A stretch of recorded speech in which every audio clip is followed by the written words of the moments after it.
तो आपके लिए एक मैसेज है मेरे पास, क्योंकि आप आपकी लाइफ में वो बनते हैं जो आप वास्तव में बनना चाहते हैं।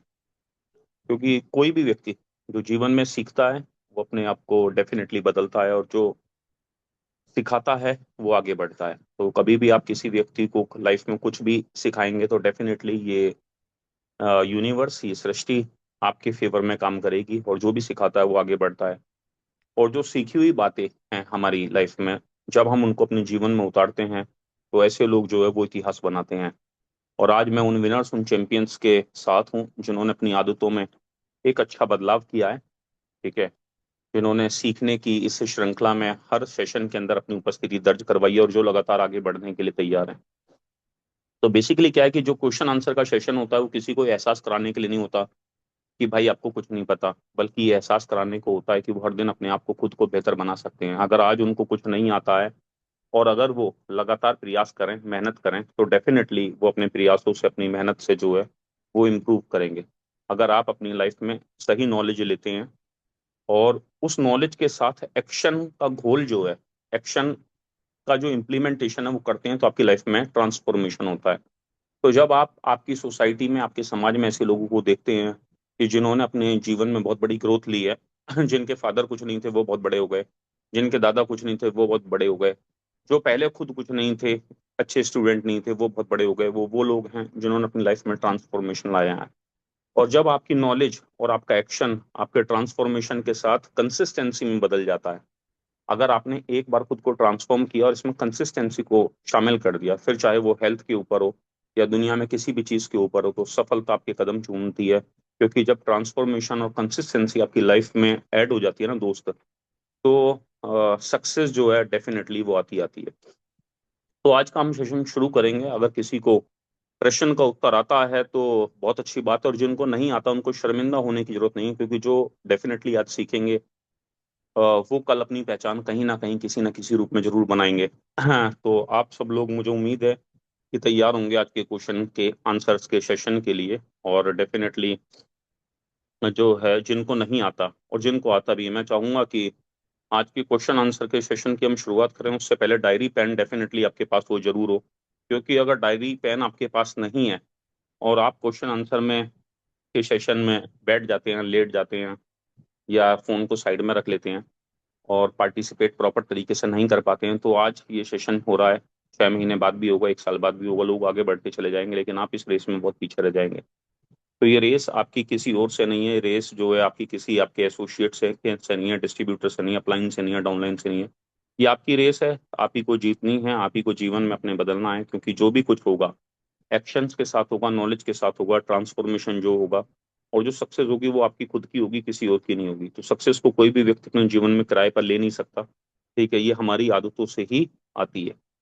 तो मुझे पता है कि 50 लोग हो गए हैं और मेरे सारे के सारे चैंपियंस रेडी हैं, और बाकी कुछ लोग जिन्हें कल रात हमने न्योता दिया है बुलाने का और जिनके पास आमंत्रण पहुंचा है, डेफिनेटली वो 7 बजे तक जरूर शामिल होंगे, लेकिन 6:35 हो गए हैं।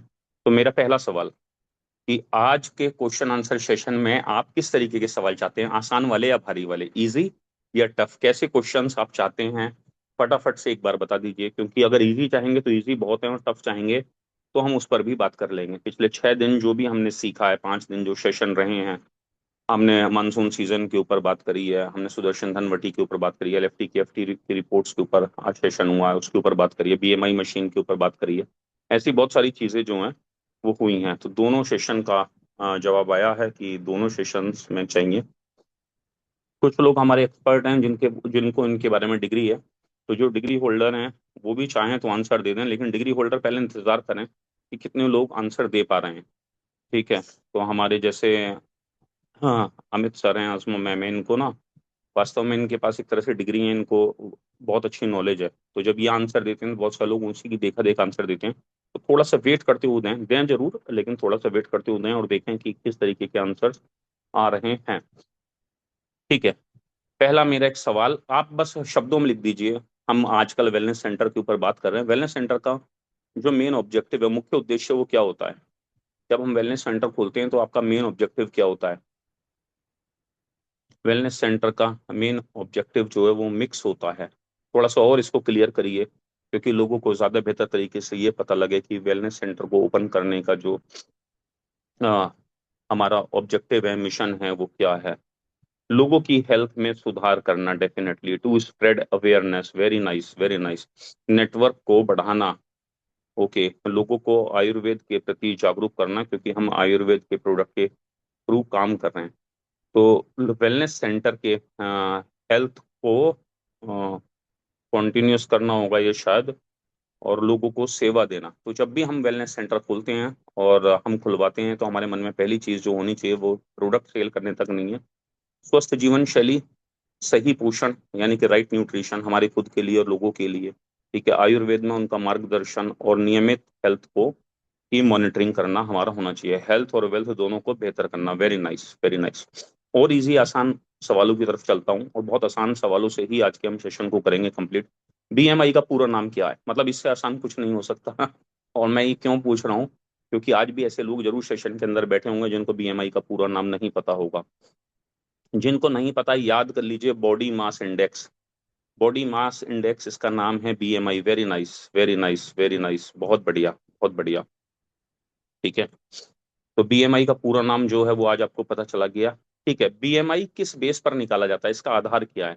जब हम बीएमआई को निकालते हैं तो उसका बेस क्या होता है, उसका आधार क्या होता है? ये एक इंपॉर्टेंट क्वेश्चन है। जिनको बॉडी मास इंडेक्स नाम भी पता है उनको भी नहीं पता कि बीएमआई को हम किस बेस पर निकालते हैं। बीएमआई में कौन कौन सी चीजें कंसिडर की जाती हैं? हाँ हाँ, ठीक है, एल डब्ल्यू। और थोड़ा सा इसको कोई बताएगा कि एल डब्ल्यू का मतलब क्या है? हाइट, एज और वेट। ठीक है, तो वेट हमारा बहुत इंपॉर्टेंट होता है, और कितनी हाइट पर क्या वेट हमारा आ रहा है, ये बहुत ज्यादा इंपॉर्टेंट हो जाता है।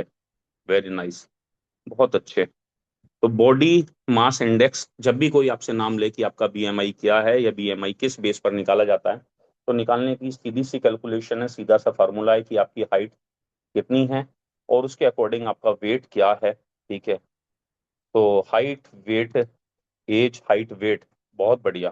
ठीक है, सामान्य बीएमआई कितना होता है? अगर एवरेज बीएमआई की बात करूं, वो क्या माना जाता है? ये आपको जरूर पता होना चाहिए। 23, 25, 25, 25, 24, 23। तो जिन्होंने 25 लिखा है उसको भी मैं सही मानूंगा। वैसे एग्जैक्ट बीएमआई की कैलकुलेशन में 18.5 टू 24.9 माना जाता है। इसको आप सीधा सीधा 19 से 25 अगर किसी का भी, हाँ ठीक है, 24.9 राइट हजमा मैम। और ये 18.5 से लेकर 18.5 से लेकर 24.9 बिल्कुल माना जाता है। ठीक है, साधारण शब्दों में 8.5, 18 से 25 तक किसी का बीएमआई आ रहा है तो वो हेल्दी इंसान है। ठीक है, ओवरवेट जो हम मानते हैं बीएमआई में, वो कहाँ से शुरू होता है? ओवरवेट कहाँ से शुरू होता है? आपके आंसर में ही आंसर छुपा है। ठीक है, ओवरवेट जो है वो कहाँ से शुरू होता है? अगर किसी का बीएमआई, हम बीएमआई मशीन चला रहे हैं, तो जैसे ही, वेरी गुड, बहुत बढ़िया। तो मुझे जब ये इस तरीके के आंसर आते हैं तो ऐसा लगता है कि यार, देखो मेरे क्वेश्चन आंसर सेशन में ना डेफिनेटली आपको आसान क्वेश्चंस मिलेंगे, तो हम आसान भी बनाते हैं। और जब अजमा मैम लेंगी तो उनके पास टेक्निकल मिलेंगे, तो बहुत सारी चीज़ें आपको सीखने के लिए मिलती हैं। तो हर तरीके का व्यक्ति हमारे यहाँ जो है वो अपने आप को खुशहाल महसूस कर सकता है। 25+ बीएमआई जब आता है वो ओवरवेट की कैटेगरी में आना शुरू हो जाता है। जैसे अभी मैंने अपना बीएमआई निकाला तो 25.9 या 26 समथिंग था, तो यानी कि मैं भी ओवरवेट में हूँ, मुझे भी वेट के अंदर आना है। ठीक, अब आप अपना देख लीजिए आपके बीएमआई क्या आ रहे हैं। अगर नहीं चेक करवाया है तो आज ही अपने उन दोस्तों से संपर्क कीजिए, ठीक है, जिनके पास बीएमआई मशीन है, और एक बार अपना बीएमआई जरूर करवाइए। ओबेसिटी की शुरुआत किस बीएमआई लेवल से होती है? अगर किसी व्यक्ति का बीएमआई कितना है कि आप उसको मोटा कहेंगे या वो मोटा कहलाने का हकदार होगा, उसकी शुरुआत जो है वो किस बीएमआई से होती है? एक आंसर आया है 30 से उसकी शुरुआत होती है। क्या उसकी शुरुआत ओबेसिटी की 30 से होती है? अच्छा, ठीक है, ओबेसिटी की शुरुआत 28 से होती है, 30 से होती है। ठीक, तो ये तो कंफर्म है कि ओवरवेट 25+ होना शुरू हो जाते हैं, और 28 वाले भी आपको मोटे मिल जाएंगे, लेकिन मशीन के तौर पर अगर आप देखते हैं तो 30 या उससे ज्यादा है वो ओबेसिटी का शिकार है। The right answer is 30। ये बीएमआई मशीन के अकॉर्डिंग है, लेकिन अगर आपको बीएमआई 28 कहीं मिल रहा है तो वो लोग भी मोटापे में ही आते हैं। Very nice. ठीक है, तो बीएमआई के बारे में तो आपको काफी कुछ पता है। ठीक है, अभी हमारा मानसून सीजन के ऊपर, बारिश के ऊपर, इसमें होने वाली बीमारियों के ऊपर, इसमें जो संक्रमण बढ़ता है उसके ऊपर बातचीत हुई थी। तो बारिश के मौसम में जो सबसे अधिक संक्रमण बढ़ता है वो कौन सा होता है? उसको क्या वर्ड या क्या टर्म उसके लिए यूज किया जाता है, क्या शब्द यूज करते हैं? अगर किसी को इसका आंसर पता हो, शायद कम पता होगा, तो इसको आज लिख लीजिएगा। अगर आपको नहीं पता है तो इस आंसर को जरूर लिख लीजिएगा। नहीं, ये वर्ड नहीं है, ये शब्द नहीं है। Viral infection word right answer नहीं है उसका। फंगल इन्फेक्शन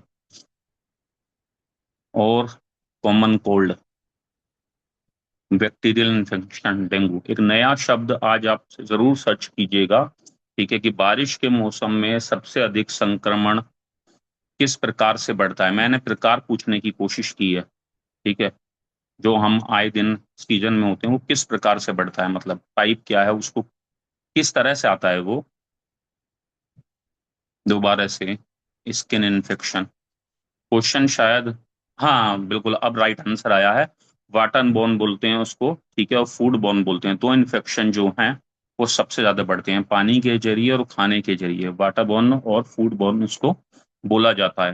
तो कभी भी कहीं ये सवाल आए, या आप ये टर्म यूज कर सकते हैं कि वाटर बोर्न और फूड बोर्न जो है वो इन्फेक्शन होने का खतरा इन दिनों में ज्यादा रहता है सर, तो इन दिनों में हमें बहुत ज्यादा सावधानी बरतने की जरूरत है। उस दिन भी बात हो रही थी, जहां आरओ नहीं है, अच्छी मशीनें नहीं है, वो इन दिनों में बॉइल्ड वाटर पिए। छोटे बच्चे अगर घर में हैं तो उनको जरूर बॉइल्ड वाटर दें।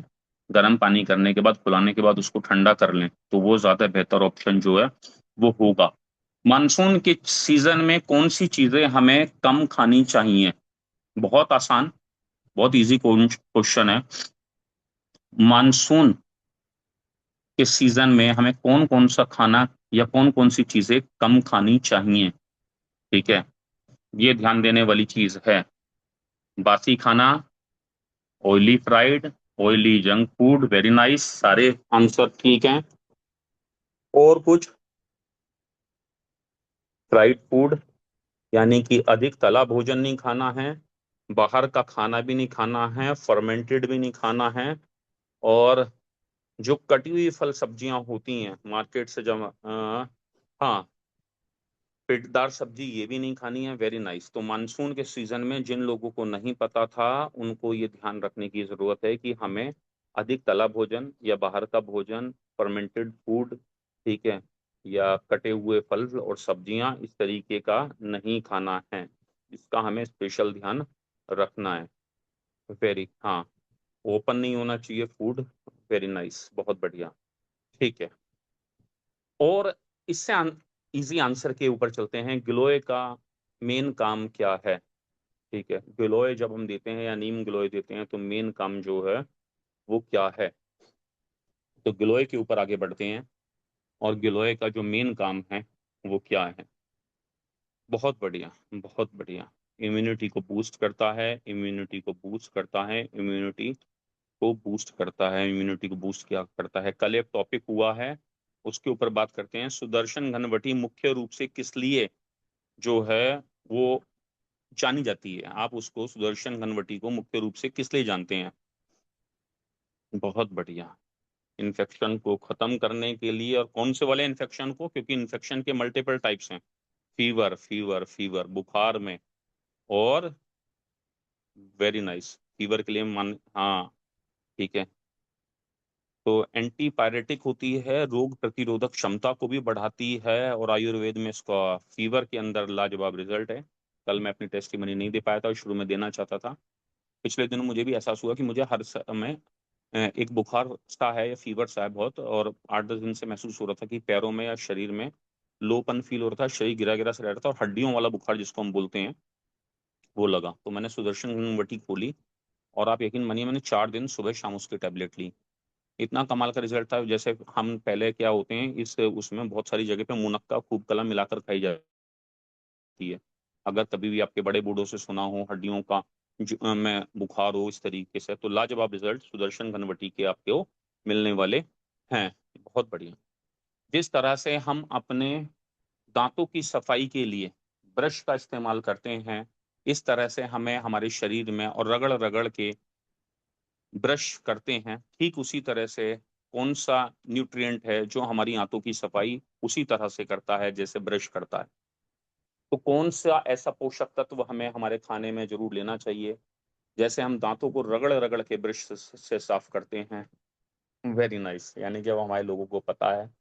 तो जिस तरह से आप aloe vera, the right answer is कि कोई अगर एलोवेरा नहीं ले पा रहा या नहीं है तो हमें बीट बार्ले में भी वही काम आएगा। ये तो प्रोडक्ट का नाम बताया, लेकिन जब हम उस न्यूट्रिएंट की बात करेंगे, ठीक है, हमारे पोषक तत्व की बात करेंगे, तो वो क्या होगा? वो होगा हमारा फाइबर। फाइबर, हाँ, फाइब्रस मटेरियल्स जो भी हैं, ठीक है, वो हमारी आंतों में, जिस तरह से रात दिन आप टूथपेस्ट करते हैं सुबह में शाम में, ऐसे ही किसी भी व्यक्ति को रोज फाइबर से युक्त भोजन और खाने की थाली में लगभग आधा फाइबर एटलीस्ट खाना चाहिए, मिनिमम 40%, जो कि आज के टाइम में अधिकांश लोग नहीं खा पाते। ये एक बहुत बड़ी समस्या है, बहुत बड़ी समस्या। ठीक है, आगे चलते हैं। एलएफटी का पूरा नाम आपको पता होगा, जरूर बताइए, क्योंकि जिन लोगों को नहीं पता है उनको पता लगना चाहिए। और केएफटी का पूरा नाम क्या है? एलएफटी और केएफटी का पूरा नाम क्या है? एलएफटी और केएफटी का पूरा नाम क्या है? वेरी नाइस, बहुत बढ़िया। यानी कि जो लोग बने हुए हैं, सेशन में सीख रहे हैं, वो डेफिनेटली आगे बढ़ रहे हैं। तो आगे से याद रखिए कि कभी आप किसी को सजेस्ट करते हैं, किसी को खाना नहीं पचता है, डाइजेशन से रिलेटेड दिक्कत है, उसे भारी भारी सा लगता है, उसके सीने में दोनों तरफ, चेस्ट के हल्का सा नीचे को, पेट के ऊपर को, अगर यहाँ उसको भारीपन का एहसास होता है, तो आप उससे कौन सा टेस्ट कराएंगे? बोलेंगे एलएफटी कराइए। यूरिन ज्यादा पीला आता है, ठीक है, उसको अलग तरीके की दिक्कत है, उसके पैरों में दर्द सा रहता है, घुटनों में दर्द सा है, तो कौन सा टेस्ट कराएंगे? यूरिया भी चेक कराएंगे और केएफटी जरूर कराएंगे।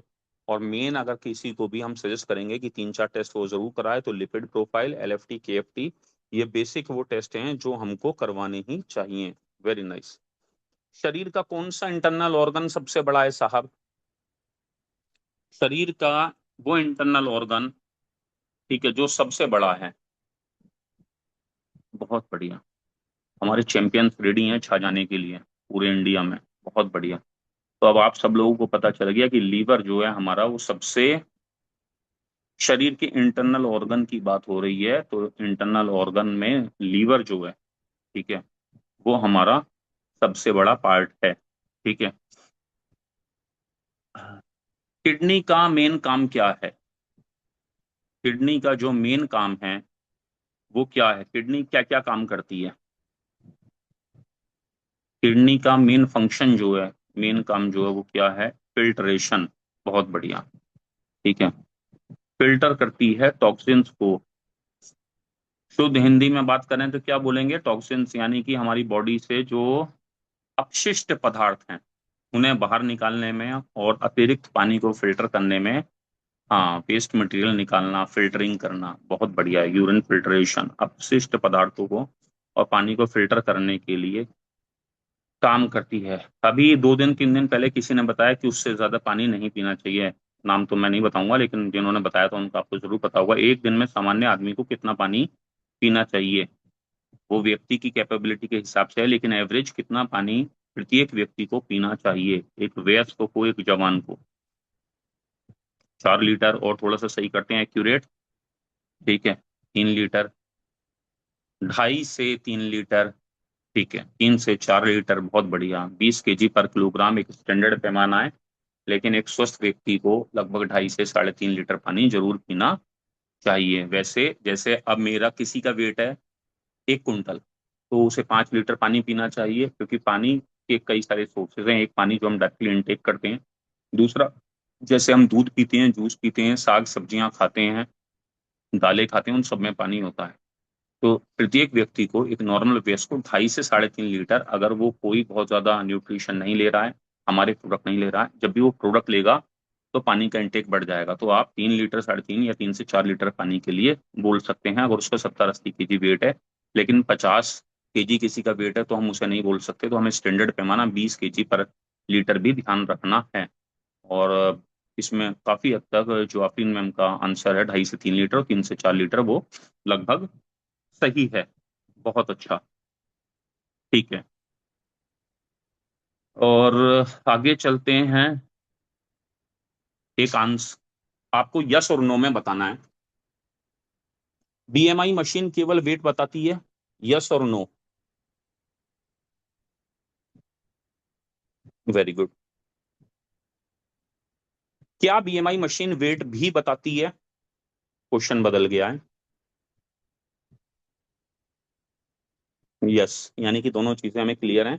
बीएमआई मशीन से हमें वेट का पता चलता है, लेकिन सिर्फ वेट नहीं बताती, बहुत सारी चीजों को बताती है। चलो अच्छा है, ये सब चीजें आपको क्लियर हैं। बीएमआई मशीन से हमें किन किन चीजों की जानकारी मिलती है?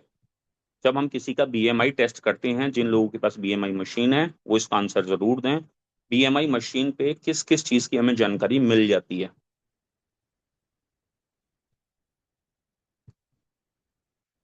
फैट की मिलती है, बहुत बढ़िया। और और क्या मिलती है? जब हम बीएमआई मशीन पर टेस्ट करते हैं तो क्या क्या जानकारी मिल जाती है? मसल फैट की मिलती है, बहुत बढ़िया। और कोई फैट? प्रोटीन की भी मिलती है। और कुछ नया? पीएमआर मिलता है, प्रोटीन फैट मिलता है, विसरल फैट की जानकारी मिल जाती है। विसरल फैट की मिलती है। ठीक है। मेटाबॉलिक एज हमारी क्या है, इसकी जानकारी मिलती है। ठीक है। ठीक है, तो यानी कि जब हम बात करेंगे कि उससे हमें क्या क्या जानकारी मिलती है, ये किसने लिखा है? अमित चौधरी जी ने। तो आप पीछे ऐसा एक्सपेक्टेड है। वेट की मिलती है, फैट की मिलती है, विसरल फैट की मिलती है, बीएमआई की मिलती है, मसल उसकी मिलती है, प्रोटीन की मिलती है, बॉडी एज की मिलती है, बीएमआर की मिलती है। बहुत बढ़िया अमित सर, ये सब आपने लिख दिया। बोन मास की मिलती है। ठीक है। विसरल फैट क्या है? अमित चौधरी जी में आंसर मत देना। विसरल फैट श्रीकांत सर भी, विसरल फैट क्या है? ऑर्गन्स के अराउंड फैट है, बेड फैट है। कहाँ है? इंटरनल फैट है, जो ऑर्गन पर हो, ऑर्गन के पास हो। Wait water.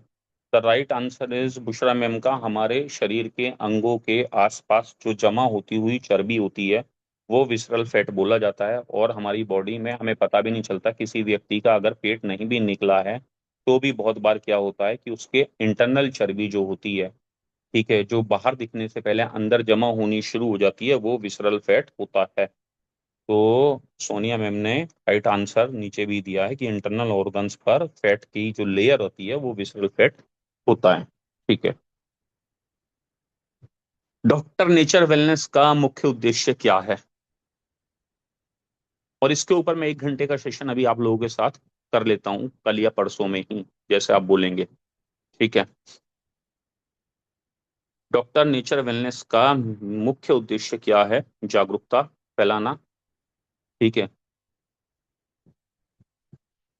सेफ और हेल्दी इंडिया। क्योंकि जितने बारीकी से आपको आपके बेसिक आंसर्स पता होंगे, जितनी बारीकी से, उतनी बढ़िया आपकी प्रेजेंटेशन होती चली जाएगी। आपके मुंह से निकलने वाले शब्द, कभी आप श्रीकांत सर को सुनो, ऐसा लगता है जैसे हम किसी सत्संग में बैठे हैं।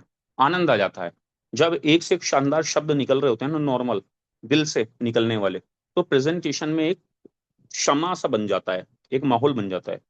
Promoting our ancient path, Ayurveda, health and wealth, ये लोगों के लिए हेल्थ में डिफरेंस क्रिएट करना, घर घर में हेल्थ। तो जब हम साधारण शब्दों में बोलेंगे तो आप कैसे कहेंगे कि सर मैं डॉक्टर नेचर वेलनेस से हूँ। ठीक है। प्राकृतिक स्वास्थ्य देना, आयुर्वेद आधारित समाधान देना और वेलनेस को बढ़ावा देना, खुद को फिट रखना, अपनी फैमिली को फिट रखना, और इसके लिए लोगों को जागरूक करना ही हमारा मुख्य उद्देश्य है। हेल्थ के प्रतीकात्मक रूप देना, गांव गांव तक पहुंचाना। बहुत बढ़िया गुफरान करना। ठीक है। किसी भी वेलनेस प्रोग्राम की शुरुआत किस चीज से करनी चाहिए? जब हम किसी व्यक्ति के सामने बैठे हों, हम कहें कि सर हम हेल्थ इंडस्ट्री से हैं, वेलनेस इंडस्ट्री से हैं, तो हमें उसकी जो शुरुआत है वो किस चीज से करनी चाहिए? Himself first. डाटा के बेस पे आप 4 जनों की मीटिंग में गए, कहीं गांव में छोटी बड़ी मीटिंग थी, आपने सेल्फ इंट्रोडक्शन दिया, तो आप क्या बात बोलेंगे और सही तरीका क्या होगा? हमें सामने वाले व्यक्ति का से बात जो शुरू करनी है, तो हमें क्या करना होता है उसमें? सबसे पहले द राइट आंसर, सही तरीका, सही अप्रोच, हम जो शब्द हम बताएं कि डॉक्टर नेचर वेलनेस से हैं सर, प्राकृतिक स्वास्थ्य के ऊपर काम कर रहे हैं, आयुर्वेदिक समाधान के ऊपर काम कर रहे हैं, वेलनेस को बढ़ावा दे रहे हैं, हम आपका हेल्थ असेसमेंट करना चाहते हैं। इसके लिए ये मेरी बीएमआई मशीन है, मैं आपका हेल्थ चेकअप करना चाहता हूँ। आपका लाइफ स्टाइल क्या है, इससे ही हमें ये पता चलेगा, आपकी हिस्ट्री पता चलेगी। ठीक है, आपकी बॉडी का विसरल फैट क्या है, प्रोटीन परसेंटेज क्या है, वाटर इनटेक आप कितना कर रहे हैं, और मैं आपको कुछ गोल सेटिंग दूंगा। हम एक मिशन के ऊपर काम कर रहे हैं, तो जब ये शब्द आपके मुंह से निकलेंगे तो आपकी प्रेजेंटेशन में क्या है, चार चांद लग जाएंगे। तो किसी भी वेलनेस प्रोग्राम की शुरुआत किस चीज से होनी चाहिए? हेल्थ असेसमेंट से होनी चाहिए। तो हम जब भी आगे से जाएं, होम मीटिंग करें, दो लोगों की, चार लोगों की मीटिंग करें, आप लोग एक ऐसा बैग अपने पास जरूर रखिए, फोल्डर वाला बैग रखिए जिसमें आपकी बीएमआई मशीन पड़ी हो। जब आपका बच्चा सुबह को स्कूल जाता है तो उसके पास एक बैग होता है। जब आपके हस्बैंड अपने ऑफिस जाते हैं तो उनके पास भी एक बैग होता है जिसमें लैपटॉप होता है या उनके टूल्स होते हैं। ठीक है। जब आप कहीं पार्लर पे जाती हैं, महिलाओं की बात कर रहा हूँ, ठीक है, तो आपके पास भी एक छोटा मोटा सा बैग होता है जिसमें आपकी छोटी मोटी चीजें आपके पास पड़ी होती हैं। या पार्टी शादी फंक्शन में जाती हैं, अधिकांश महिलाओं की बात कर रहा हूँ, तो उनके पास एक छोटा मोटा बैग होता है जिसमें लिपस्टिक, फाउंडेशन, कंघा, इस तरीके की चीजें हो सकती हैं।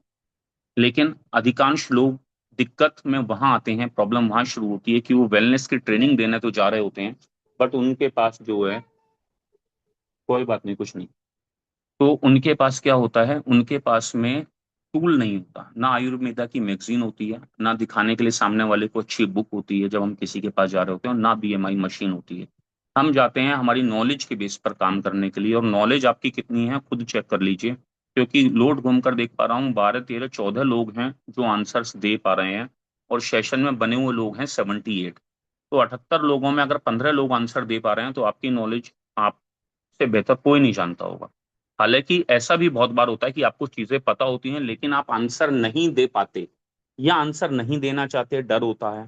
तो अगर डर ये बिना कैमरे को ऑफ करने के बाद यहाँ पर भी आंसर देने में डर है कि मेरा आंसर गलत ना हो जाए, तो किसी सामने वाले व्यक्ति के सामने आप खुद को कैसे प्रेजेंट कर पाएंगे, ये एक बड़ा सवाल है। तो आगे से इस चीज का ध्यान रखना बहुत जरूरी है। आपको सिर्फ यस और नो में आंसर देने हैं। आगे की शुरुआत करते हैं, सेशन थोड़ा सा लंबा हो सकता है। यस और नो में बीएमआई से बॉडी फैट परसेंटेज का पता चलता है सिर्फ? यस और नो? हाँ, क्वेश्चन को ध्यान से सुनिएगा, बीएमआई से बॉडी फैट परसेंटेज का पता चलता है, यस और नो? ठीक है, तो जिन्होंने कहा यस कहा है वो भी ठीक है, नो कहा है वो भी ठीक है।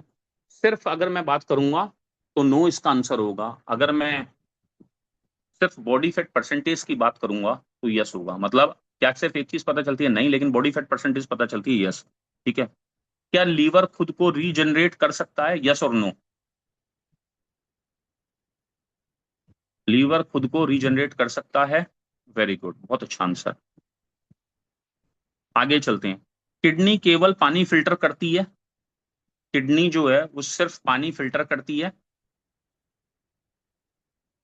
बहुत बढ़िया, नो इसका सही आंसर। बिल्कुल सही सुन रहे हैं आप भाई, अभी आप सेशन में बने हुए हैं, बिल्कुल ठीक है। गिलोय को इम्यूनिटी बूस्टर माना जाता है?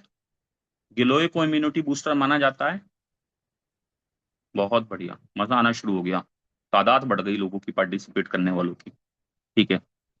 ओबेसिटी केवल मोटापा नहीं बल्कि एक मेटाबॉलिक डिजीज भी है। बहुत ध्यान से सुनना, ओबेसिटी केवल मोटापा नहीं बल्कि एक मेटाबॉलिक डिजीज भी है। वेरी गुड, छा गए यार आप लोग तो, जलवा कर दिया आपने आज। आगे चलते हैं। Very good, very good. Monsoon में बाहर कच्चा सलाद या बाहर की कटी फटी सब्जियां खाना क्या सही है मानसून के सीजन में? क्वेश्चन सुनने से पहले आंसर्स आने लगे हैं, ज्यादा आसानी पे आ गया हूं मैं। एलएफटी केवल लीवर की बीमारी में ही करवाया जाता है? चलो अब बताओ। LFT केवल लीवर की बीमारी में ही करवाया जाता है? Yes yes yes. No no no no. Yes yes yes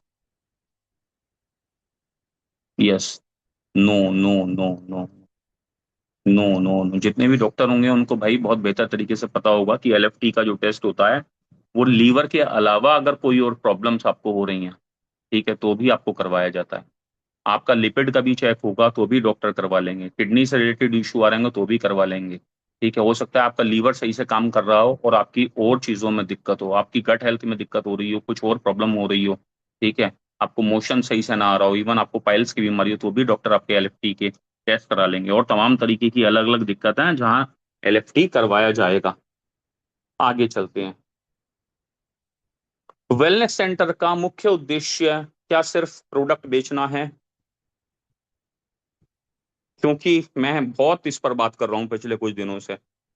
wellness centre का मुख्य उद्देश्य क्या सिर्फ प्रोडक्ट बेचना है? चलो, आज मुझे बड़ी संतुष्टि मिली, क्योंकि बहुत सारे लोग कैनोपी पे काम कर रहे हैं और अब मैं बार बार ड्रीम पर बात करने जा रहा हूँ। नो नो नो, शैलेश भाई, स्वागत है आपका, आज आप भी मीटिंग में है। No no no no no. Very good, बहुत बढ़िया। BMI सामान्य होने का मतलब यह नहीं है कि व्यक्ति पूरी तरह से स्वस्थ है। दोबारा से सुनिएगा, BMI अगर किसी का सामान्य आता है तो क्या उसका मतलब यह नहीं है कि व्यक्ति पूरी तरह से सही है? ग्रेट ग्रेट, बहुत बढ़िया बहुत बढ़िया। Yes yes yes yes yes yes yes. कमाल कर दिया रैपिड फायर सेशन में आपने। ठीक है, जब हम हमारे जीवन में हेल्दी लाइफ स्टाइल की बात करते हैं तो क्या एक्सरसाइज ही पर्याप्त है? एक अच्छी जीवन शैली जीने के लिए क्या एक्सरसाइज पर्याप्त है? चलो, नो। अगर इसका आंसर नो है तो बताओ फिर उसे और क्या चाहिए होगा? पूरा करो इस क्वेश्चन को।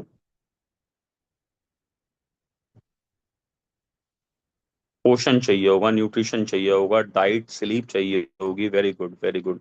डाइट, योगा, डाइट, लाइफस्टाइल भी जरूरी है, नींद पूरी, खाना पीना, गुड डाइट, लाइफस्टाइल, ये ठीक है। ठीक है,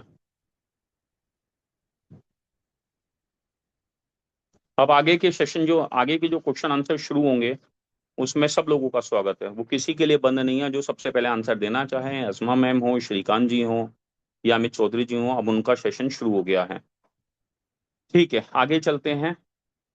विसरल फैट के ऊपर मैं पूछ चुका हूँ। विसरल फैट ज्यादा होने से बॉडी में कौन कौन सी बीमारियों का या रोगों का खतरा बढ़ता है? क्योंकि आसान आसान, इजी इजी तो बहुत खेल लिए हम और आप। अब थोड़ा सा आते हैं, जब विसरल फैट बॉडी में बढ़ेगा तो कौन कौन सी बीमारियों का रिस्क जो है वो बढ़ जाता है? कार्डियोवेस्कुलर डिजीज का बढ़ता है, cholesterol, kidney, liver function, heart attack, blocks, liver. जिनको नहीं पता है वो लिख लीजिए, देख के लिखते रहिए, और इस उम्मीद पे मत छोड़िए कि इसका जो है वो हमें सब सेशन देखने के लिए मिल जाएगा और हम जीत जाएंगे। क्योंकि जब तक आपकी डायरी में, आपके पन्ने पर और आपकी कॉपी में ये चीजें नहीं होंगी तब तक आपको दिक्कत रहेगी। तो जब भी हमारा बॉडी में विसरल फैट बढ़ता है तो फैटी लीवर का, जैसे सबने लिखा है, डायबिटीज का, हाई BP का, हार्ट डिजीज का, स्ट्रोक के आने का, कार्डियोवेस्कुलर डिजीज का, मेटाबॉलिक सिंड्रोम, ये सारी चीजें बढ़ जाती हैं। ठीक है, ठीक है, बहुत बढ़िया। बहुत जबरदस्त पार्टिसिपेशन आप लोगों का हो रहा है। BMR क्या है? BMR क्या है? BMI तो बहुत हो गया, BMR बताइए। अब सब लोगों का स्वागत है सेशन के अंदर, जितने भी पार्टिसिपेंट्स हमारे बने हुए हैं, और जिनको नहीं पता है वो यहाँ नोट करना शुरू करिए कि BMR क्या है। ये आपने वो बताई, ठीक है, क्या होता है, ये तो आपने उसका नाम बताया। अब BMR जो है उसको डिफाइन करिए।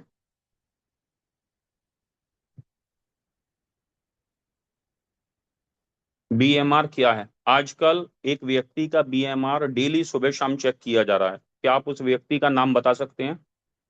भारत में एक व्यक्ति का BMR डेली सुबह शाम चेक किया जा रहा है, उस व्यक्ति का नाम बताइए। यह उन न्यूनतम कैलोरी की संख्या है yes yes yes yes yes yes, ma'am ने बताया।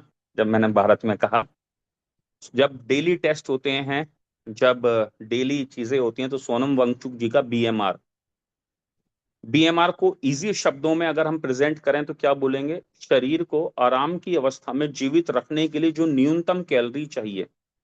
अब जब हम बिल्कुल एक तरह से अनशन पर होते हैं, पानी का इंटेक नहीं कर रहे, खाने का इंटेक नहीं कर रहे, तो हमारा सबसे ज्यादा फर्क कहाँ आता है? हमारी शुगर के अंदर। ठीक है। कहाँ आता है? हमारे बीपी के अंदर। कहाँ आता है कि हम बीएमआर को उस स्थिति में जरूर चेक करते हैं। बीएमआई चेक करने की जरूरत है, बीएमआर को एक बार देख लिया जाता है कि भाई कितनी कैलोरी है बॉडी में, कुछ है भी नहीं है, क्योंकि एक आदमी 20 दिन से नहीं है, कितनी देर तक रह पाएगा, कितने टाइम तक रह पाएगा। ठीक, बहुत बढ़िया। तो सर सोनम वांगचुक जी का बीएमआर भी गवर्नमेंट अब थोड़ा एक्शन लेना शुरू कर रही है, और मेरा पूरा समर्थन सर सोनम वांगचुक जी के साथ है। और मैं चाहता हूं कि आपका भी होना चाहिए, और कई सारे लोगों के, बहुत चौधरी जी के, नरेंद्र जी के, कई सारे लोगों के मैंने पोस्टर देखे, बहुत सारी चीजें देखी, और मैं निशब्द हूँ। मेरे पास बोलने के लिए बहुत सारे शब्द हैं इस टॉपिक पर, हम टॉपिक से हट जाएंगे। ठीक है, सरकार को लेकर भी और भी चीज़ों को लेकर, बट गवर्नमेंट को एज सुन एज पॉसिबल इस पर बहुत स्ट्रांग डिसीजन लेना चाहिए, क्योंकि बहुत सारे नालायक और ऐसे लोग सत्ता में बैठे हैं जिनकी जरूरत नहीं है, और देश के बड़े काबिल, होनार और बहुत ही पावरफुल लोग जो इस देश को बहुत आगे लेकर जा सकते हैं और हमारी बराबरी चाइना से या देश के किसी भी संपन्न कंट्री से करवा सकते हैं, वो लोग आज इस हाशिए पर हैं। ये हमारा सबका और इस देश का दुर्भाग्य है कि सोनम वांगचुक जी जैसे लोग, जिनका आज तक कोई पेटेंट नहीं है, उन्होंने 3 चीजें बनाई, पेटेंट नहीं है, लेकिन मजेदार बात यह है कि वो पेटेंट उन्होंने खुद ही नहीं करवाए थे, और उन्होंने कहा था कि मैं अपने किसी भी चीज को पेटेंट नहीं करवाना चाहता। ठीक है। ये उनके खुद के स्टेटमेंट थे, और ये रिकॉर्डेड स्टेटमेंट हैं, जब आप देखेंगे पढ़ेंगे इसके बारे में। ठीक है, लोग पेटेंटेड पेटेंटेड की बात करते हैं, उन्होंने कोई पेटेंटेड नहीं लिया अपने नाम के लिए। खैर एनीवेज, अभी हम आगे चलते हैं। हमारी मेटाबॉलिक एज क्या दर्शाती है? मेटाबॉलिक एज क्या दर्शाती है? जब हम बार बार कहते हैं कि यार मेरी उम्र 40 साल है, मेरी मेरी मेटाबॉलिक एज 50 साल है, 55 साल है, किसी की मशीन पर खड़ी कर दी, किसी की तो 60 साल है, या किसी की 40 साल में 40 साल ही दिखा रहा है या 38 साल दिखा रहा है, तो वो क्या दर्शाती है? बायोलॉजिकल एज, बायोलॉजिकल एज आपकी फिटनेस। ठीक है। तो मेटाबॉलिक एज, समय से पहले बूढ़ा, ऑर्गन किस तरह से काम कर रहे हैं। इंटरनेशनल हेल्थ, आपने इंटरनल हेल्थ लिखा होगा शायद, इंटरनेशनल तो गलत हो गया, वो इंटरनल लिखा होगा। ठीक है, मैं समझ गया। फिटनेस दिखाती है ऑर्गन। अगर हम और अच्छे से हिंदी में इसे डिस्क्राइब करेंगे, कोई हमें, हम किसी को साधारण शब्दों में बताएंगे क्या है, तो हम बताएंगे आपकी मेटाबॉलिक एज ज्यादा आ रही है, जो हमें ये दर्शाती है कि आपकी वास्तविक उम्र की तुलना में आपका मेटाबॉलिज्म जो है, जो वो कितना स्वस्थ है। तो जब हमारा मेटाबॉलिज्म बहुत स्वस्थ होता है, हेल्दी होता है, परफेक्ट होता है, तो हमारी मेटाबॉलिक एज भी ज्यादा आती है, क्योंकि समय के साथ जैसे जैसे हमारी एक एज बढ़ती है, हमारा मेटाबॉलिज्म स्लो होने लगता है, काम करने की प्रोग्रेस स्लो हो जाती है। ठीक है। उसकी वजह से हमारी मेटाबॉलिक एज बढ़ती चली जाती है, और हम 40 में 50 के, या 50 में 60 के, या 55 के लगने लगते हैं। ठीक है। बॉडी वाटर परसेंटेज अगर आपकी बॉडी में कम हो जाए तो उसके क्या कारण हो सकते हैं?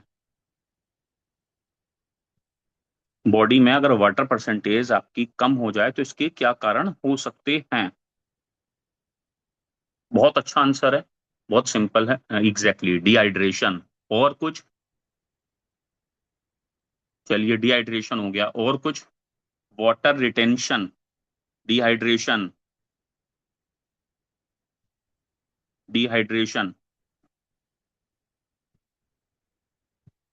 ठीक है, डिहाइड्रेशन के अलावा अगर हम दूसरे शब्दों में बोलेंगे, व्यक्ति या तो कम पानी पीता है, कम पानी पीना, या बॉडी में से कुछ लोगों को देखेंगे बहुत स्वेटिंग, बहुत पसीना आता है, पानी भी कम पीते हैं, बाथरूम में से नहाकर निकलेंगे पसीना पसीना हो जाएंगे। ठीक है, कहीं से चलकर जरा से 4 कदम आएंगे पसीना पसीना हो जाएंगे, स्वेटिंग बहुत ज्यादा हो रही होगी। ठीक है। या फिर कोई और कुछ बीमारियां ऐसी हो सकती हैं जहां पानी का कंजम्पशन बॉडी में बढ़ जाता है और वाटर का परसेंटेज कम हो जाता है। मसल मास बढ़ने से शरीर में डायरिया, बिल्कुल exactly the right answer is diarrhoea. ये बीमारी में डायरिया जब भी हमें होता है तो क्या होता है? ठीक है, वाटर परसेंटेज जो है वो आपको कम आएगा। आगे चलते हैं। मसल मास बढ़ने से शरीर में कौन से लाभ होते हैं, फायदे होते हैं? मसल मास अगर आपका बढ़ेगा तो आपको कौन से फायदे होंगे?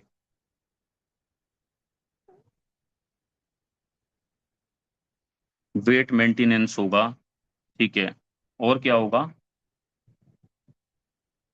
शुगर कंट्रोल होने में हेल्प मिलेगी। हड्डियां मजबूत होंगी। ठीक है, हाँ, स्ट्रेंथ आती है जब भी मसल मास आपका बढ़ेगा, तो आफरीन मैम ने कहा स्ट्रेंथ आती है। ठीक है। ठीक है। तो मसल मास हमारी पूरी बॉडी को कंप्लीट करने में मदद करता है, हमारे मेटाबॉलिज्म को बढ़ाता है। फैट, जिसका भी मसल मास अच्छा होगा, वो अगर कुछ फैट का इंटेक भी करेगा, फैट भी खाएगा, ठीक है, तो उसका बर्न बहुत अच्छा होगा, स्ट्रेंथ बढ़ेगी, स्टेमिना बढ़ेगा। ठीक है। बहुत बढ़िया। चलो एक थोड़ा सा टफ क्वेश्चन पूछ लेते हैं। अजमा मैम ने 4 दिन पहले बताया था अपने सेशन में, एलएफटी में एएलटी और एएसटी क्या दर्शाते हैं? जब हम लीवर फंक्शन टेस्ट कराते हैं तो वहां रिपोर्ट में आता है एएलटी और एएसटी, ये क्या दर्शाते हैं, क्या है बेसिकली ये?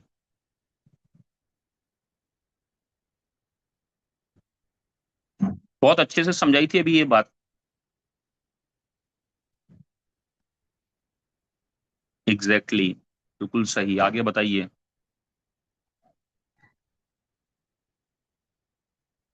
और कोई आंसर दे पाएंगे इसका?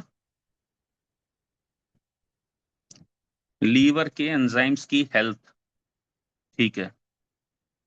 इनके बढ़ने से क्या होगा? लीवर सेल में इंजरी का संकेत जो है वो हमें मिल जाएगा। ठीक है। इनके बढ़ने से बॉडी में स्ट्रेंथ नहीं आएगी, लीवर सेल में इंजरी जो है ये अपने पैमाने जो हैं इनके उसमें रहने चाहिए, अदरवाइज लीवर सेल्स में इंजरी हो रही है वो मिल जाएगा हमें।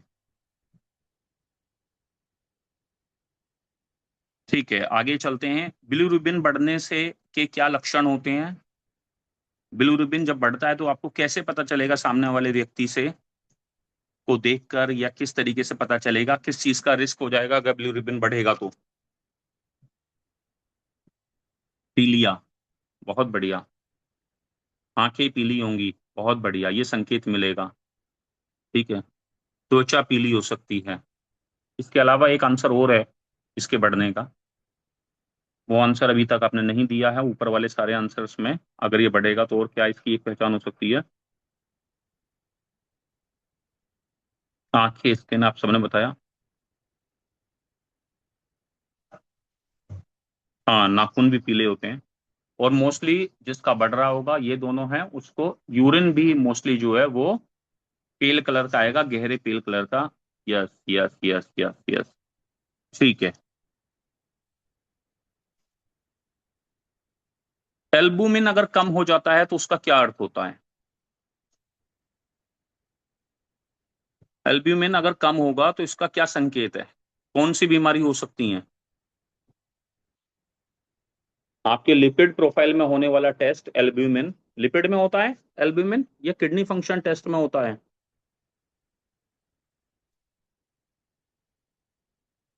भारी हो गए सवाल थोड़े आप लोगों के लिए, लेकिन कोई बात नहीं। चलिए, अच्छी बात है। आजमा मैम तो बता ही देंगी। एल्ब्यूमिन जो टेस्ट है वो भी हमारा लीवर फंक्शन टेस्ट का है।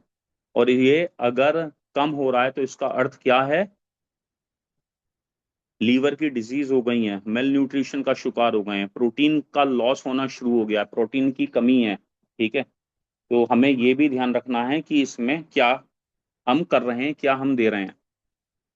और अगर ये कम है तो इसे कम नहीं होने देना है, डॉक्टर की या अपने वेलनेस कोच की सलाह से इसके ऊपर काम करना शुरू कर देना है। केएफटी में क्रेटिनाइन क्यों देखते हैं हम लोग?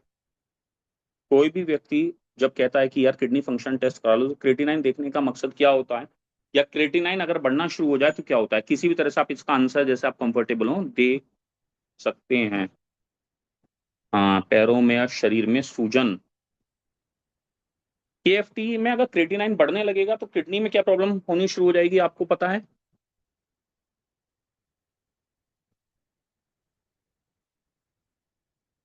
किडनी फेलियर, किडनी के काम करने की जो क्षमता है वो कम होने लगेगी। कई बार देखते हैं हमारी बॉडी में किडनी के सही होने के बाद भी यूरिया बढ़ने के कुछ संभावित कारण हो सकते हैं, या यूरिया बढ़ने लगता है। और अभी 1.5 2 साल पहले मेरा भी थोड़ा सा बढ़ा तो मैं भी घबरा गया। ठीक है।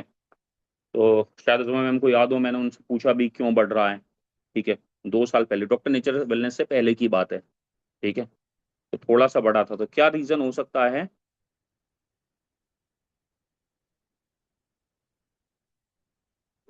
यूरिया बढ़ने पर कई बार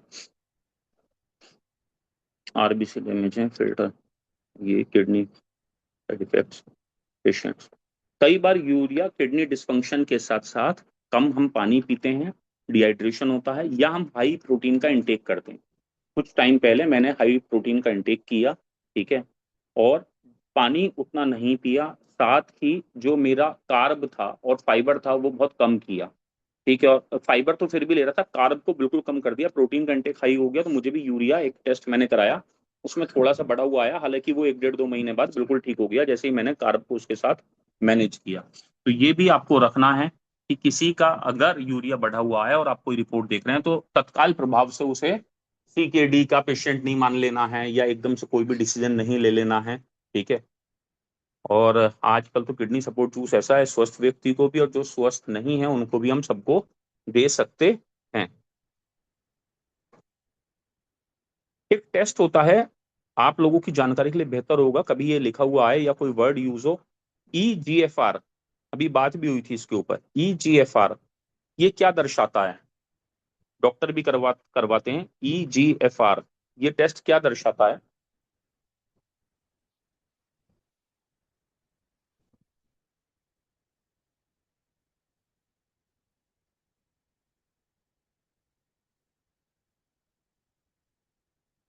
हाँ बिल्कुल सही है, बहुत बढ़िया। कभी भी EGFR आप देखेंगे तो किडनी का फिल्टरेशन रेट क्या है, कितने अच्छे से फिल्टर कर पा रही है, इसका हमें पता लग जाएगा। आपको इंटरेस्ट आ रहा हो तो थोड़ा सा और आगे चलते रहते हैं। अगर आपको कुछ लग रहा है कि सेशन सही डायरेक्शन में जा रहा है तो और आगे कंटिन्यू करें इसको अभी। ठीक है। क्योंकि एंटरटेनमेंट होना बहुत ज्यादा जरूरी है और मजा भी आना चाहिए सेशन में। ठीक है। फैटी लीवर के प्रमुख कारण क्या क्या हैं। आ जाते हैं, फैटी लीवर के प्रमुख कारण क्या क्या हैं। अभी मैं कबाब की एक वीडियो देख रहा था, मैंने सोचा शेयर करूं ग्रुप में, फिर मैं रुक गया। क्या शानदार तरीके से कबाब बन रहे थे, और किस तरह से स्पेशल कबाब बन रहा था। उसमें अंडे को, पूरे अंडे को फोड़ के एक तले तेल में डाला, भरे हुए एक बहुत बड़े से तवे के ऊपर, वहां से वो निकाला, बाहर करा। फिर उसको कबाब का जो मिक्स आटा टाइप का होगा, मतलब जो भी कबाब का मिक्स होता होगा उसमें डाला। फिर उस पूरे कबाब को उस तेल में तलने के लिए रख दिया, सुबह शाम तक है। जैसे ही मैंने वो वीडियो देखी तो मैंने दिल्ली में एक बार हमारे कुछ साथियों के साथ चूर चूर नान खाई थी। तो मुझे वो चूर चूर नान पे चला गया, क्योंकि मैं कबाब नहीं खाता हूँ, तो मैं चूर चूर नान पे गया। तो दोनों मुझे एक से लगे। तो और काला तेल, हाँ हाँ, एग्जैक्ट वर्ड इज काला तेल, काले तेल में वो कबाब भूने जा रहे थे। ठीक। तो फैटी लीवर बढ़ने के ये मल्टीपल रीजंस हैं। ठीक है। फैटी लीवर मोटापे की वजह से, विसरल फैट की वजह से, डायबिटीज की वजह से, अल्कोहल की वजह से, जो आंसर सारे आपने दिए हैं, फास्ट फूड की वजह से, असंतुलन जीवन शैली की वजह से, असंतुलित भोजन की वजह से, और निष्क्रिय जीवन शैली की वजह से भी बढ़ता है। बहुत अच्छी जानकारी आज आपने दी। किसी भी वेलनेस कोच को, मैंने मिक्स तरीके से क्वेश्चन आंसर आपसे पूछे हैं, वेलनेस कोच को किसी भी ग्राहक को सबसे पहले क्या जानकारी लेनी चाहिए, जो कि आज भी अधिकांश लोग, बहुत सारे लोग नहीं लेते, इसमें बहुत पीछे हैं। ये आपका पहला क्वेश्चन होना चाहिए। जब आप एक वेलनेस कोच हैं, आप किसी से बात करें तो कौन कौन सी जानकारी आपको उनसे लेनी चाहिए। हिस्ट्री हो गई, न्यूट्रिशन हो गया, मेडिकल रिपोर्ट्स हैं वो हो गई, life style of a person हो गया। बहुत बढ़िया, ऐसे ही आगे बढ़ते रहिए। डिजीज कोई है क्या, ये हो गया। ठीक है। और और कुछ, अगर दिनचर्या उसकी कैसी है, ये हो गई। बहुत बढ़िया, बहुत बढ़िया। रूटीन मतलब सोना उठना, दिनचर्या, एक ही बात हो गई। एक चीज और थोड़ा सा आसान शब्दों में, life style, daily routine, daily routine. आप उसका डाइट पैटर्न जरूर पता करिए। सारे आंसर बिल्कुल ठीक है, लेकिन डाइट पैटर्न क्या है। हर आदमी पेट भरने के लिए डेली खाना खा रहा है, हर आदमी कैलोरी का इंटेक कर रहा है, लेकिन कैलोरी का इंटेक किस टाइम पर हो रहा है, उस डाइट पैटर्न क्या है। जैसे आशीष यादव को खाना खाना है 10 बजे तक, सुबह सुबह की बात कर रहा हूँ, और 10 बजे तक मैं मेरे पूरे दिन का हेवीएस्ट मील खाता हूँ, जिसमें हफ्ते में 1 बार या 2 बार मैं पराठे भी खाता हूँ। ठीक है। और बाकी दिन मैं रोटी खाता हूँ 3, 1 कटोरी दही खाता हूँ, 1 प्लेट सैलेड खाता हूँ, और जो भी दाल सब्जी बनती है वो सुबह को मेरे लिए स्पेशल बनती है, क्योंकि मैं 10 साढ़े 10 बजे, वो हैवीएस्ट मील होता है। दोपहर का मैं उससे लाइट लेता हूँ, और शाम को बेसन चीला, सोयाबीन की बड़ी, या प्रोटीन दाल का चीला, इस तरीके का मेरा डाइट रहता है। इसके विपरीत कुछ लोग जैसे मेरे साथी हैं कुछ, वो सुबह का ब्रेकफास्ट ही नहीं करते, दोपहर को थोड़ा खा लेते हैं, और रात को जो भाई प्लेट भर के जो शाही अंदाज में वो खाते हैं दस्तरखान पे बैठ के, वो लाजवाब होता है। तो कैलोरी का इंटेक आप किस टाइम पर कर रहे हैं, किस तरह से कर रहे हैं, जब भी हम किसी भी व्यक्ति से बात करें, जब भी आप स्पेशल डायबिटीज के केस में बात करें, या पाइल्स के केस में बात करें, ठीक है, डायबिटीज में तो बहुत इंपॉर्टेंट हो जाता है, पाइल्स के केस में बात करें, हार्ट की किसी को प्रॉब्लम है, इन केसेस के अंदर बात करें, तो आप ये देखें कि उसका डाइट रूटीन क्या है। ठीक है, और उसकी दिनचर्या कैसी है, सुबह क्या उठता है, क्या सुबह उठते ही चाय के साथ पापे खाता था या बिस्किट खाता था, जैसे मेरा अभी तक भी, कुछ टाइम पहले तक मैं चाय के साथ सुबह को 4 बिस्किट खाता था, पार्ले जी, बचपन से ही खाता हूँ। अभी मैंने वो बिल्कुल छोड़ दिया, खत्म कर दिया। अभी मैं उसके जगह मखाना लेता हूँ। तो आप देखिए कि आप अपने आप को टेस्ट करिए। ये बाद वाली चीज बताया, सुबह सबसे पहले उठकर कोई भी बेरी जूस हम सब लोग पीते हैं, व्हीट बार्ले पीते हैं, सी बकथ्रोन का जूस पीते हैं, आंवला पीते हैं, जो जो भी पीता होगा, उसके 1 डेढ़ घंटे के बाद जैसे मैं सेशन खत्म करता हूँ, तो मेरी हैबिट है कि मैं 1 कप चाय जरूर लेता हूँ। अभी मैंने चाय के साथ मखाना कर दिया। अगर आप छोड़ सकते हैं बिल्कुल छोड़ देनी चाहिए, मैं फीकी चाय लेता हूँ आज के टाइम में। तो ये क्या है, ये डाइट पैटर्न है, दिन की एक चाय हो गई, फिर उसके बाद कुछ नहीं, फिर मैंने 10 बजे खाने का इंटेक कर लिया, फिर उसके बाद 2:30 3 बजे कुछ सैलेड में खा लिया, या फाइबर में खा लिया, या बहुत थोड़े से राइस चावल दाल के साथ सब्जी के साथ जो था वो खा लिया, और शाम को अलग तरीके का खाना खा लिया। इस बीच में प्लांट प्रोटीन के लिए प्लांट प्रोटीन ले लिया। तो आपकी दिनचर्या क्या है, ये बहुत ज्यादा महत्वपूर्ण हो जाता है। ठीक है, तो वेलनेस कोच के रूप में जब भी आप बात करेंगे, तो ये चीजों की जानकारी आप जरूर जो है वो डिस्कस करेंगे। ठीक है। वेलनेस कोचिंग में फॉलोअप का कितना महत्व आप समझते हैं? वेलनेस कोचिंग में फॉलोअप का जो इम्पोर्टेंस है वो क्या है? बहुत ज्यादा है वेलनेस कोचिंग में, दोनों लोगों के लिए, जिसको अभी तक प्रोडक्ट नहीं दिया गया उसके लिए भी, लेकिन जिसको प्रोडक्ट दे दिया है। और बहुत सारे लोगों को लगता है अब तो मेरा काम खत्म हो गया, जब इसका प्रोडक्ट जाएगा अगली बार तो ये खुद मुझे कॉल करेगा, भाई साहब मेरा प्रोडक्ट खत्म हो गया। हो सकता है कि अगर आपने इस उस पर छोड़ा तो वो प्रोडक्ट ही ना ले। तो बहुत ज्यादा जरूरी ये हो जाएगा कि जब हम वेलनेस कोचिंग में हों तो 10 दिन के बाद एक रिपीटेशन साइकिल पर उससे डेफिनेटली फॉलोअप लें। सर आपकी हेल्थ कैसी है, आपको कोई इंप्रूवमेंट आने शुरू हुए क्या, अच्छा लूज मोशन हुए थे क्या शुरू में 10 दिन, अच्छा पेट में कुछ किसी और तरीके की वो भूख प्रॉपर लग रही है नहीं लग रही है। ये बेसिक बातों पर हमें चर्चा करनी है। हो सकता है उसका रिजल्ट 3 महीने बाद आना शुरू हो, लेकिन 3 महीने तक उसको बांधे रखने के लिए जहां जहां आपका प्रोडक्ट जाता है, आपको उनसे ये बेसिक बातें जरूर करनी है। एक क्वेश्चन आया है, किसकी टीम से है, कहाँ से है सर, फैटी लीवर के लिए डाइट में कौन कौन सी चीजें लेनी चाहिए? ठीक है, तो इसका अजमा मैम आंसर यहाँ लिख दीजिए, हम ऐसे ही आगे चलते रहते हैं। ठीक है, फिर से एक बार 5 मिनट का टाइम और ले लेते हैं। ठीक है, आज आपने बहुत जबरदस्त पार्टिसिपेट किया, बड़े ध्यान से सुनिए। एक व्यक्ति जिसका बीएमआई 32 है, विसरल फैट 18 है, और बॉडी फैट परसेंटेज 38 है। मैंने बड़ी मेहनत करी आपके लिए क्वेश्चन बनाने में कुछ अभी। बीएमआई 32 है, विसरल फैट 18 है, बॉडी फैट परसेंटेज 38 है। आप सबसे पहले किस चीज पर काम करेंगे उसकी? दोबारा क्वेश्चन रिपीट करता हूं, बीएमआई आपने किसे किया 32 30, उसका बीएमआई था 30 से ऊपर, विसरल फैट उसका 18 था, और बॉडी फैट परसेंटेज जो है वो 38 है। सबसे पहले हम किस चीज के ऊपर काम करना शुरू करेंगे? फैट लॉस पर। The right answer is. और फैट लॉस पर जब हम काम करेंगे तो हम किन किन एक्टिविटीज पर काम करेंगे? बहुत बढ़िया, ये तो आप समझ गए कि ये व्यक्ति मोटापे का शिकार है। अब हमें किस किस चीज पर काम करना है ये लिखिए आंसर में। ठीक है, बेसिकली आप समझ गए। अब किस किस चीज पर हमें काम करना है? हमें डाइट पर करना है, एक्सरसाइज पर करना है, फिजिकल एक्टिविटीज, वेट मैनेजमेंट, और एक जो सबसे बड़ा कार्डियो वेट ट्रेनिंग। बहुत बढ़िया। और एक चीज जो हमें सबसे ज्यादा जरूरी करनी होगी, उसका लाइफ स्टाइल मॉडिफिकेशन हमें करना होगा। स्लीप, नींद भी बिल्कुल ठीक है, लेकिन हम क्या करेंगे? डाइट हो गई, एक्सरसाइज हो गई, योगा, लाइफ स्टाइल मॉडिफिकेशन, इन सारी चीजों पे हम काम करेंगे। बड़े ध्यान से अगला क्वेश्चन सुनिए। एलएफटी, आपने किसी का लीवर फंक्शन टेस्ट कराया, उसमें एएलटी और एएसटी जिसका भी आपने आंसर दिया है, दोनों एंजाइम बढ़े हुए आते हैं, तो इसका क्या संकेत होगा? क्या संकेत होगा यदि किसी का लीवर फंक्शन टेस्ट हम कराते हैं, या कोई व्यक्ति, अब दूसरे तरीके से भी इसे समझा जा सकता है, लीवर फंक्शन टेस्ट में दोनों एंजाइम बढ़े हुए आते हैं, तो इसका क्या संकेत होगा? आंसर दे दिया अमित सर ने। और थोड़ा सा आसान शब्दों में, fatty liver, liver, heart, muscle injury, kidney disease. Very good, fatty liver तो एक मेन चीज है जो भी आपने पकड़ी हुई है। तो इसके फैटी लीवर है, लीवर में सूजन है, लीवर सेल डैमेज हो सकती हैं, ठीक है। और इसके ज्यादा कारण जानने के लिए आप अपने वेलनेस कोच से कांटेक्ट करेंगे या अपने डॉक्टर से कांटेक्ट करेंगे, कंपनी में बात करने की कोशिश करेंगे, ठीक है। किसी व्यक्ति का बीएमआई तो 23 है, लेकिन बॉडी फैट परसेंटेज 34 आ गया या 30 से ऊपर आ गया, क्या वह व्यक्ति पूरी तरह स्वस्थ माना जाएगा क्योंकि उसका बीएमआई 23 है, लेकिन body fat, no.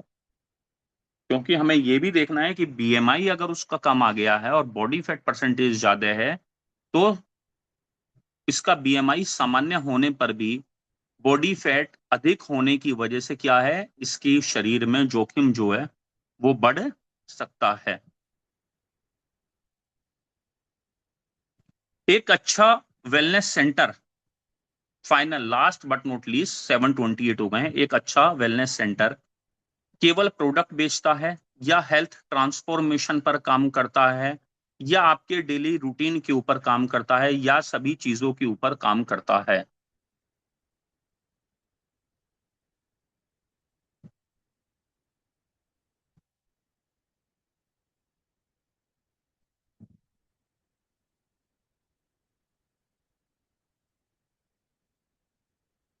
Thank you so much everyone for participating. मुझे उम्मीद है, आशा है कि आपको आज के इस सेशन से बेसिक जानकारियां बहुत बेहतर तरीके से मिली होंगी। सेशन बहुत इजी था और आपने ज्यादा बेहतर तरीके से समझा होगा, चीजों को जाना होगा। बहुत सारी चीजों का इस तरीके के सेशन बीच में करने से एक ही मकसद होता है कि हमें चीजें अच्छी तरह से याद रहें, हम टाइम टू टाइम उनको रिमाइंड करते रहें। हमारी याददाश्त में बहुत सारी चीजें पढ़ने सुनने के बाद जो हम भूल जाते हैं, उन्हें ना भूलें, ठीक है। और ऐसे छोटे छोटे क्वेश्चन से जो भी हमने अपने पिछले 6-7 दिन में पढ़ा है, सीखा है, समझा है, वो हमारी डेली हैबिट में बना रहे। जितने भी साथी लगातार इन रूटीन्स को छोटे छोटे फॉलो करते रहेंगे, वो डेफिनेटली लाइफ में ग्रोथ करते रहेंगे, वो आगे बढ़ते रहेंगे, अच्छा वेलनेस कोच बनते रहेंगे। वेलनेस कोच में आज हर व्यक्ति जो इस डॉक्टर नेचर वेलनेस के मिशन को, क्लब चैतन्य जीवन के मिशन को स्प्रेड करने में लगा हुआ है, उसका काम करने का तरीका अलग है सभी लोगों का, मेरा एक अलग तरीका है। आपकी जानकारी के लिए बताना चाहता हूं कि पिछले 18 दिन के अंदर 10,000 रुपए से ज्यादा की इंडिविजुअल सेल मैं कर चुका हूं। मेरा इस महीने का लक्ष्य मेरे साथी के साथ मिलकर 25,000 रुपए की एटलीस्ट मिनिमम सेल, मैं रुपीज में बात कर रहा हूँ, नया फ्रेश, जिसमें कोई पुरानी पिछले महीने की, मेरे रिलेटिव की, मेरे कुलीग की, मेरे फ्रेंड की, या किसी भी साथी की पुरानी सेल नहीं है, मैं नई फ्रेश सेल की बात कर रहा हूँ। 25,000 रुपए का प्रोडक्ट लोगों तक पहुंचाना है, उनके लाइफ स्टाइल, उनके डेली रूटीन, उनकी हैबिट्स को जानते हुए। ये आपका मिशन रहना चाहिए। आप खुद से ये आकलन कीजिए, मूल्यांकन कीजिए कि फ्रेश कितनी नई सेल, कितना नया बिजनेस, कितने नए लोगों तक आप पहुंच रहे हैं, क्या आपकी अचीवमेंट रहती है। आपकी अचीवमेंट आपको जरूर पता होनी चाहिए। और एक बार जब भी आपको मौका मिले तो अपनी अचीवमेंट बताएं कि इस महीने आपने 2 नए लोगों को अपने साथ जागरूकता मिशन में, अभियान में शामिल किया है या नहीं किया है, या 2 4 5 नए लोगों तक प्रोडक्ट पहुंचाया है, नहीं पहुंचाया है, जैसे 4 नए लोगों तक, फ्रेश लोगों तक प्रोडक्ट पहुंचाया है। और इस महीने का मकसद है कि इस महीने कम से कम, वैसे टारगेट तो 20 नए लोगों तक पहुंचने का है, 20 नए बिल्कुल फ्रेश लोगों तक। आपका खुद का टारगेट क्या है? सबकी अपनी स्ट्रेटेजीज होती हैं, कोई वेलनेस सेंटर से अच्छा करता है, कोई कैनोपी रन कर कर अच्छा करता है, कोई लोगों को टारगेट कर कर अच्छा करता है, कोई ऑनलाइन एड के थ्रू अच्छा करता है। आप सब लोग ऐसे ही अच्छा करते रहें, बेहतर करते रहें, लगातार करते रहें। मेरी शुभकामनाएं आपके साथ हैं। कल सुबह फिर मिलेंगे एक पावरफुल सेशन के अंदर, जबरदस्त सेशन के अंदर। तब तक के लिए नमस्ते nature, thank you so much everyone. आज जो भी आपने सीखा है वो डेफिनेटली आपके काम आए, ईश्वर से ऐसी कामना करता हूँ। थैंक यू सो मच, नमस्ते नेचर।